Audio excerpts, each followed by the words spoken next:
欢迎来到热点新闻频道，请订阅并关注以获取最新资讯。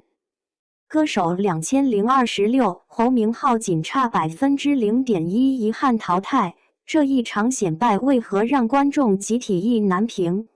歌手2026这一期最让观众意难平的，不是输了有多难，而是侯明昊只差了0.1%。就这0.1%，把很多人的情绪一下子拽住了。明明舞台上看着没垮，状态也在线，选的还是林忆莲的《归零》这种不好唱也不讨巧的歌。结果票数一出来，侯明昊7.66%，其余7.76%，前后脚的差距薄得像一张纸。可规则就是规则，最后一名就是淘汰。比赛有时候不看你差多少，只看你是不是最后一个。这件事放在综艺里残酷，放在现实里更残酷。请点击输入图片描述，最多18字。0.1%的差距，为什么会让人这么难受？很多观众不服气，不是因为输不起，而是这种输法太像生活里那些明明已经很努力，结果还是没轮到你的瞬间。你考编差0.5分，面试排在第2名，房子摇号差几个顺位，升职名单里没有你，别人会安慰你，就差一点。可当事人最清楚，差一点和差很多，结局是一样的。侯明昊这次就是这种感觉。从得票率他确实位列第9，前8位都比他高，这没什么可硬拗的。可偏偏他和齐豫之间只差0.1%，小到什么程度？小到你一眨眼都会觉得这也算差距。可节目就是这么算的，舞台从来不负责安慰人，只负责出结果。洗榜赛规则一变，压力就不是平均分配了。这一期真正决定局势的，还不只是侯明昊自己的票，还有对决结果。张远对决洗榜歌手约翰传奇，输了，晋级名额没拿回来。万妮达对决洗榜歌手成功，反而赢回了一个晋级名额。局面立刻变了，原本看起来还能周旋的赛制，直接变成了末位淘汰。规则一收紧，后排选手就会最先感受到冷风。请点击输入图片描述，最多18字。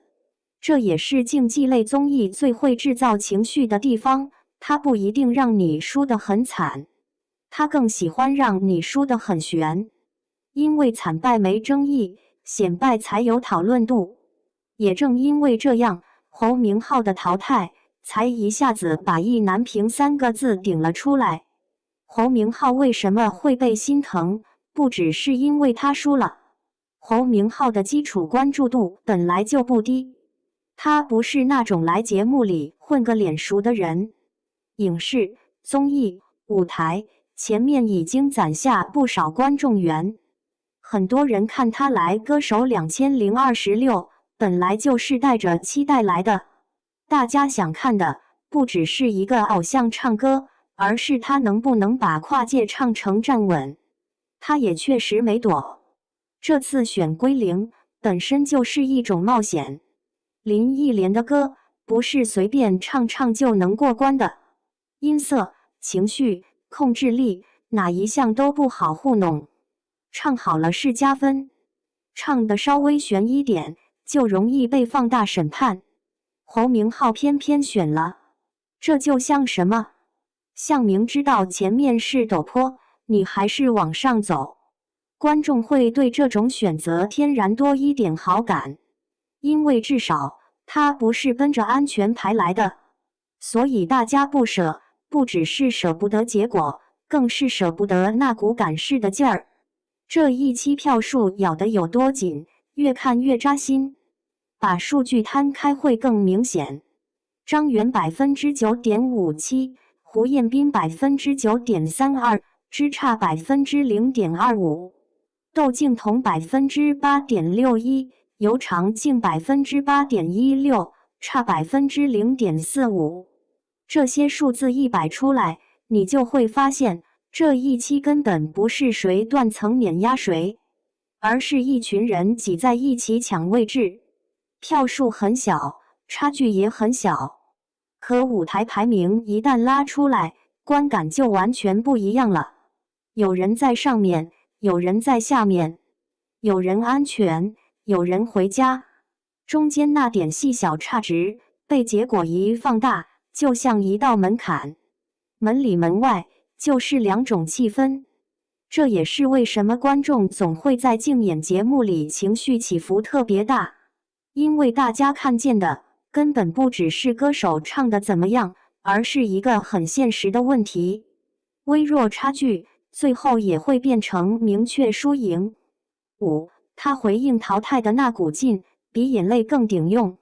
侯明昊被淘汰后，很多歌迷和粉丝都在刷不舍得。这种时候最怕艺人自己先绷不住，要么卖惨，要么写小作文，把情绪越拉越满。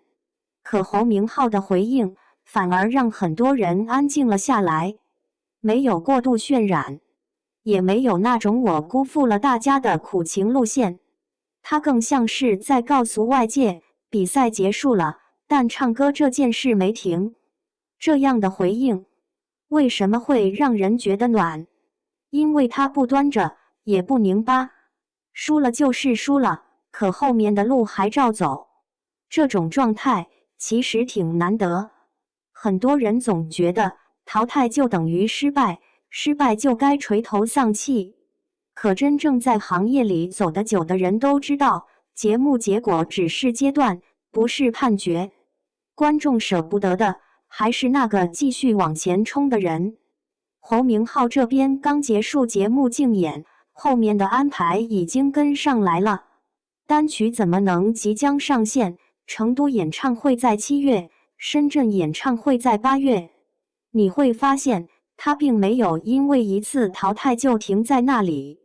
节目是节目，工作是工作，追梦这件事也不是一场票数能定完的。这反而让这次淘汰多了一层别的意味。它像一次很具体的提醒，舞台上的输赢来得快，也走得快。真正留在艺人身上的是他还能不能继续拿作品说话。侯明昊这次没晋级，确实遗憾，但比起被淘汰这3个字，更多人记住的，反而是他在只差0.1%的时候，还是把那首难唱的歌唱完了。